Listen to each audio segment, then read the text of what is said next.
Hello students, एक बार फिर से आपका स्वागत है मेरे चैनल पे। और आज हम बात करने जा रहे हैं 10th क्लास के chapter 3 metal and non metal के बारे में। इसके रिगार्डिंग मैं 3 वीडियो पहले अपलोड कर चुका हूँ। इस 4th पार्ट में हम बात करेंगे occurrence of metal and extraction of metal के बारे में। देखिए, मेटल आपको अर्थ क्रस्ट में मिल जाएंगे, सी वाटर में मिल जाएंगे। अकरेंस ऑफ मेटल की अगर बात करें तो अर्थ क्रस्ट में जमीन के नीचे जो है बहुत सारे मेटल्स हैं, खुदाई के दौरान बाहर निकलते हैं। Sea water, big source of sodium chloride and magnesium chloride. अच्छा, अकरेंस ऑफ मेटल के अंदर या अर्थ क्रस्ट या सी वाटर में जो हमें मेटल मिलते हैं तो उनकी परसेंटेज के हिसाब से उन्हें 2 पार्ट्स में डिवाइड किया गया। मिनरल्स क्या है? आप अर्थ क्रस्ट में जितनी भी खुदाई करते हो वो सारे का सारा मिनरल निकलेगा आपका। द एलिमेंट और compound which occur naturally in earth crust में जब आप खुदाई करते हो तो उस वक्त आपको जो मेटल एलिमेंट या जो कंपाउंड मिलते हैं उन्हें बोलते हैं मिनरल्स। ठीक है। और ओर्स एक स्पेसिफिक एरिया होता है, उस स्पेसिफिक एरिया में आपको एक स्पेसिफिक टाइप का ही मेटल मिलेगा या कंपाउंड मिलेगा। जैसे अगर बात करें राजस्थान की ही बात करें तो राजस्थान में जिप्सम बहुत ज़्यादा मिलेगा आपको। जिप्सम का मतलब क्या है? कैल्शियम बहुत ज़्यादा मिलेगा। ठीक है, क्योंकि यहाँ चूना बहुत है, लाइमस्टोन बहुत है, जिप्सम बहुत है। तो जिप्सम मेजर सोर्स क्या है? कैल्शियम ही तो है। तो at some place mineral contain high amount of some specific element metal. ठीक है, कोई भी एक मेटल जो है वो ज़्यादा परसेंटेज में मिले। जैसे मान लो मैंने आज खुदाई की तो उस खुदाई के अंदर अगर 74%, 80% मुझे पोटेशियम मिलता है तो वो ओर है। ठीक है। और अगर सब मिले जुले परसेंटेज मिलते हैं कि थोड़ा 1-2% पोटेशियम मिला, 1-2% कैल्शियम, 1-2% जिंक मिला, तो ये क्या हो जाएंगे? मेरे पास मिनरल्स हो जाएंगे। ठीक है। अब बात आती है कि जमीन से जब खुदाई करते हैं या अर्थ क्रस्ट से जब उनको निकालते हैं तो वो प्योर फॉर्म में नहीं होते। तो प्योर फॉर्म में नहीं होने के कारण उनकी साफ सफाई करनी पड़ती है प्योर फॉर्म में निकालने के लिए। ठीक, तो पहले तो ये जान लेते हैं, आपने रिएक्टिविटी सीरीज के बारे में पढ़ा है कि रिएक्टिविटी सीरीज में टॉप टू बॉटम आते हैं तो रिएक्टिविटी एलिमेंट की या मेटल की जो है वो कम होती रहती है। ठीक है। अब अगर एक्सट्रैक्शन ऑफ मेटल की बात करें तो मैं सबसे पहले उनकी बात करूंगा जिनकी रिएक्टिविटी बहुत कम होती है, जो कि गोल्ड, सिल्वर, प्लैटिनम और कॉपर है। इनकी रिएक्टिविटी बहुत कम होती है, इसलिए ये मिलते हुए फ्री स्टेट के अंदर है कि gold, silver, platinum and copper are found in free state.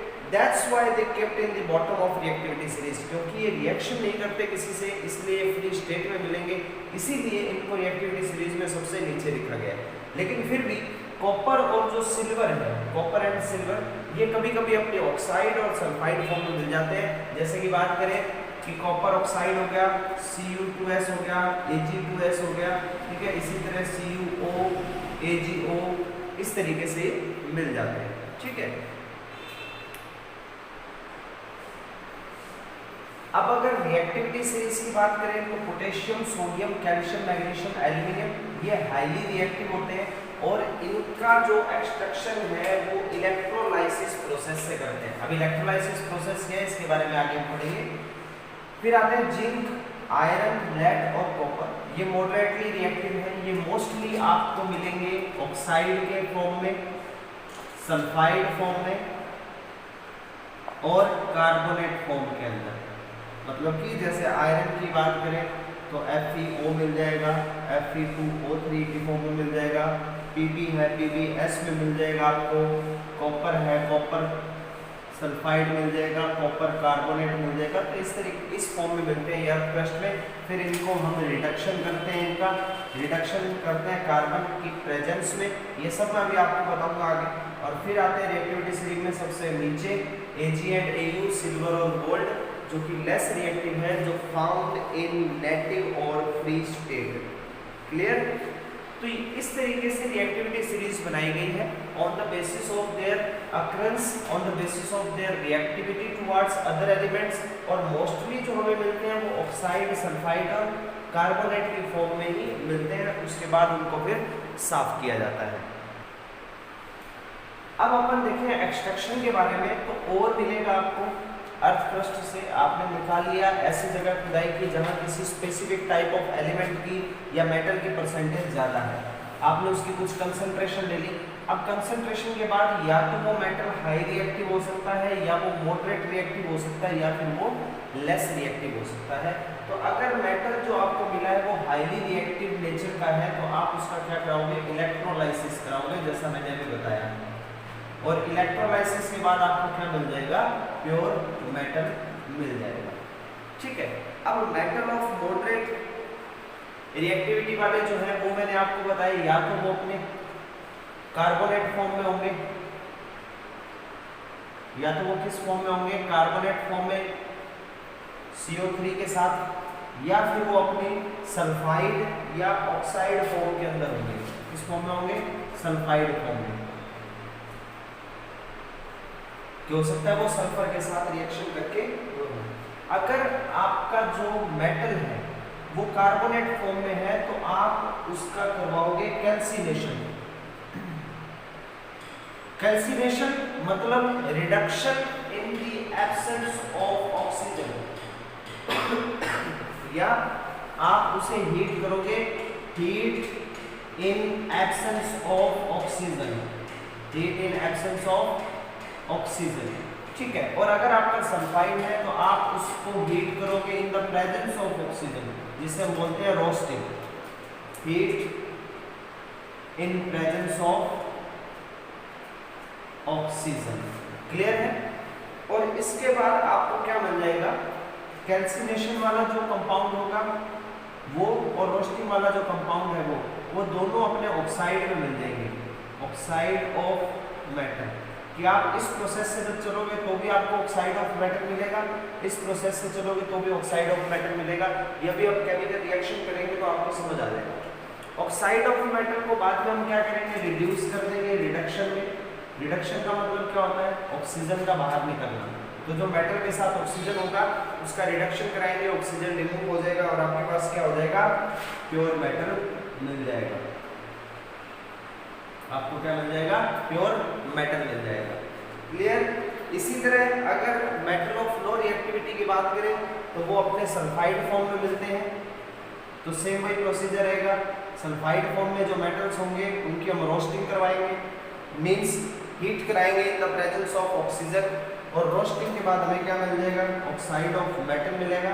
और ऑक्साइड ऑफ मेटल का हम क्या कराएंगे, रिडक्शन करवाएंगे, और रिडक्शन के बाद आपको क्या मिल जाएगा, प्योर मेटल मिल जाएगा। क्लियर है ये चीज। अब अपने बात करते हैं इनकी केमिकल रिएक्टिविटी के बारे में। अब केमिकली ये कैसे प्रूव होगा, तो इसके लिए अपने सबसे पहले लेते हैं extracting metals low in the activity series की सबसे लो रिएक्टिव जो एलिमेंट है उनमें से कोई एक ले लेता हूँ, जैसे कि मरकरी। मरकरी अपनी सल्फाइड फॉर्म में मिलता है, तो सल्फाइड फॉर्म के लिए अभी मैंने क्या बताया, आपको क्या करना पड़ेगा, रोस्टिंग करनी पड़ेगी। It means you have to burn it or heat it in the presence of oxygen. तो ऑक्सीजन के साथ मैं इसे हीट करूंगा, ये क्या बना लेगा, अपना ऑक्साइड ऑफ मेटल बना लेगा। जैसे वहां लिखा ना, मैं यहाँ साइड में लिख भी देता हूँ कि सल्फाइड ओर के लिए आप क्या करोगे, सबसे पहले उसकी रोस्टिंग कराओगे, रोस्टिंग के बाद आपका ऑक्साइड बन जाएगा, ऑक्साइड का आप रिडक्शन करवा दोगे, और रिडक्शन के बाद आपको मेटल मिल जाएगा। ये इतनी प्रोसेस होती है। और रोस्टिंग क्या है, heat in the presence of oxygen. तो ये मैंने सल्फाइड ओर ले लिया, नो रिएक्टिव है मरकरी, ऑक्सीजन के साथ हीट करवाया, ऑक्साइड बना, और सल्फर डाइऑक्साइड गैस बाहर निकल गई। ठीक है। अब ये जो ऑक्साइड बना है इसको मैं दोबारा हीट करूंगा, रिड्यूस करूंगा, इन द प्रेजेंस ऑफ कार्बन ले सकते हो, तो क्या होगा, मरकरी अलग हो जाएगा, ऑक्सीजन अलग। ये ऑक्साइड बना, ऑक्साइड को रिड्यूस किया हमने, रिड्यूस से क्या बन गया, मेटल बन गया हमारे पास। सिमिलर अगर कॉपर की भी बात करें तो कॉपर अपनी सल्फाइड फॉर्म के अंदर है, ऑक्सीजन की प्रेजेंस में रोस्टिंग करवाएंगे, इसकी हीट करेंगे, क्या बनेगा, अपना ऑक्साइड बनाएगा, और सल्फर डाइऑक्साइड गैस बाहर निकलेगी। फिर ये जो ऑक्साइड है इसको कॉपर के सल्फाइड के साथ ही आप हीट करवा दो, दोबारा हीट करवा दो, तो क्या बन जाएगा, कॉपर बन जाएगा आपके पास बाहर, और SO2 बाहर चली जाएगा। कि कॉपर का जो ऑक्साइड है वो कॉपर के सल्फाइड के साथ रिएक्शन करके वापस क्या कर देता है, प्योर फॉर्म में कॉपर निकाल देता है। क्लियर। अब बात करें middle of the activity series के एलिमेंट्स के बारे में। तो middle of the activity series में क्या होगा, एक तो यही प्रोसेस चलेगी जो अपनी सल्फाइड फॉर्म में है, और एक हो जाएगी कैल्सिनेशन।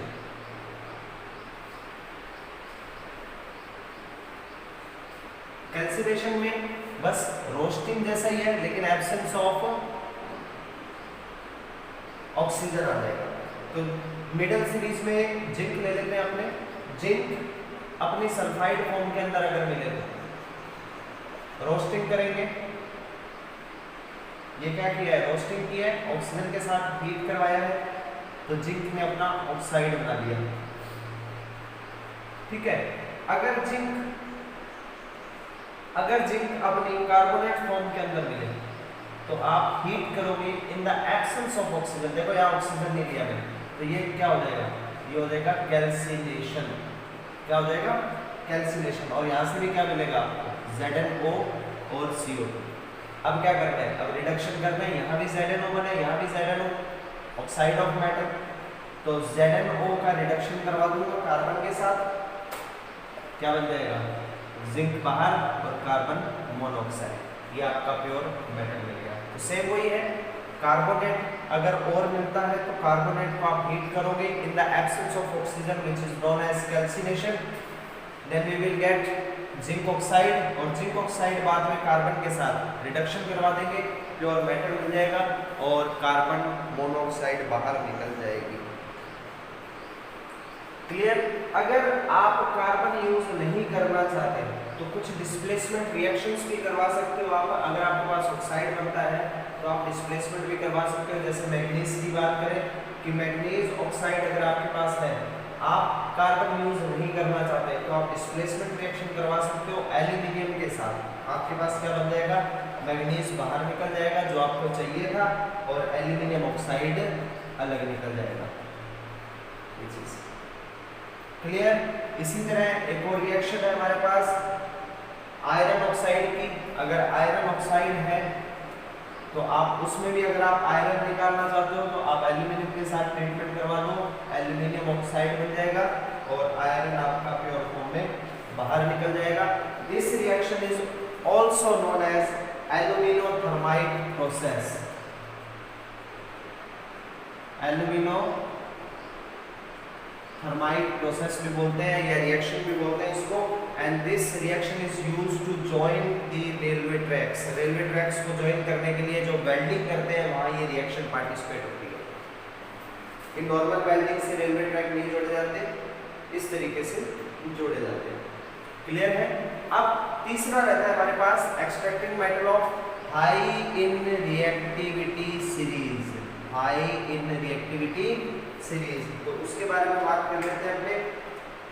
अब जो हाईली रिएक्टिव है उनके लिए दो बार ये वर्ड आया है इलेक्ट्रोलाइसिस करेंगे। तो इलेक्ट्रोलाइसिस बेसिकली है क्या? इलेक्ट्रोलाइसिस में क्या है कि आप एक चैम्बर बना लोगे, उस चैम्बर में एक लगा दोगे कैथोड और एक तरफ लगा दोगे आप एनोड, और इस तरह लिंकेज कर दोगे।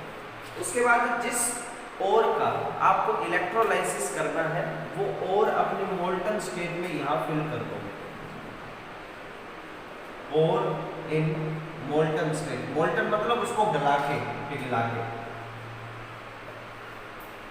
ठीक है। तो अब जो प्योर मेटल है, प्योर मेटल वो कहाँ जाएगा? वो कैथोड की ओर जाना शुरू हो जाएगा, और इम्प्योरिटी जो है वो कहाँ जानी शुरू हो जाएगी? वो एनोड की तरफ इकट्ठा होनी शुरू हो जाएगी। और इम्प्योरिटी ऑन एनोड कॉल्ड, जो इम्प्योरिटी वहां एनोड पे इकट्ठी होगी उसे कहेंगे एनोड पंख। ठीक है। या एनोड मड भी बोलेंगे कि कीचड़ इकट्ठा हो गया वहां, जो बची कुची गंदगी है वो इकट्ठी हो गई। अब जैसे बात करें सोडियम क्लोराइड है, सोडियम क्लोराइड डाल दिया मैंने, तो सोडियम क्लोराइड में से सोडियम निकालना है। तो कैथोड पे क्या होगा, कैथोड पे जैसे मैंने बताया कि प्योर मेटल है। अब ये NaCl का सॉल्यूशन है तो इसमें क्या हो जाएगा, Na+ और Cl- हो जाएगा मोल्टन करते ही, यानी इसको गलाते ही दोनों आयन अलग अलग हो जाएंगे। अब कैथोड पे क्या होगा, एट कैथोड जो सोडियम आयन है कैथोड पे इलेक्ट्रॉन पड़े वो इलेक्ट्रॉन गेन करके प्योर मेटल में कन्वर्ट हो जाएगा। और एनोड पे क्या होगा, क्लोरीन जो है वो इलेक्ट्रॉन लूज करके फ्री क्लोरीन में कन्वर्ट हो जाएगा। तो यहाँ से कैथोड पे जो प्योर मेटल प्योर सोडियम इकट्ठा हो रहा है हम उसे कलेक्ट कर लेंगे और इस तरह आप हाईली रिएक्टिव एलिमेंट या मेटल कंपाउंड में से मेटल को अलग कर सकते हो। सिमिलर मेथड यूज किया जाता है एल्यूमिनियम ऑक्साइड से एल्यूमिनियम निकालने के लिए भी, क्योंकि एल्यूमिनियम प्योर फॉर्म में मिल जाएगा, जीरो इम्प्योरिटी रहेगी उसमें। क्लियर। और इसी तरह आप किसी भी प्रोसेस से, चाहे कैल्सिनेशन है चाहे रोस्टिंग है, उससे आप अगर कोई भी मेटल रिफाइन करते हो तो वो 99% या 98% ही प्योर हो पाता है, उसमें कुछ ना कुछ इम्प्योरिटी फिर भी रह जाती है। तो उन मेथड से, यानी कि जो लो रिएक्टिव के हैं या मॉडरेट रिएक्टिविटी के एलिमेंट हैं जिनको आपने फिल्टर किया है आफ्टर कैल्सिनेशन आफ्टर रोस्टिंग, तो आप उनको भी लास्ट स्टेज पर लाकर आप इलेक्ट्रोलाइटिक प्रोसेस कर सकते हो और उसमें जो इम्प्योरिटी है वो सारी की सारी इकट्ठी हो जाएगी एनोड पे as a anode punk, anode mud, ठीक है, एनोड इम्प्योरिटी की फॉर्म में, और बिल्कुल 100% प्योर मेटल मिलेगा आपको कैथोड के ऊपर।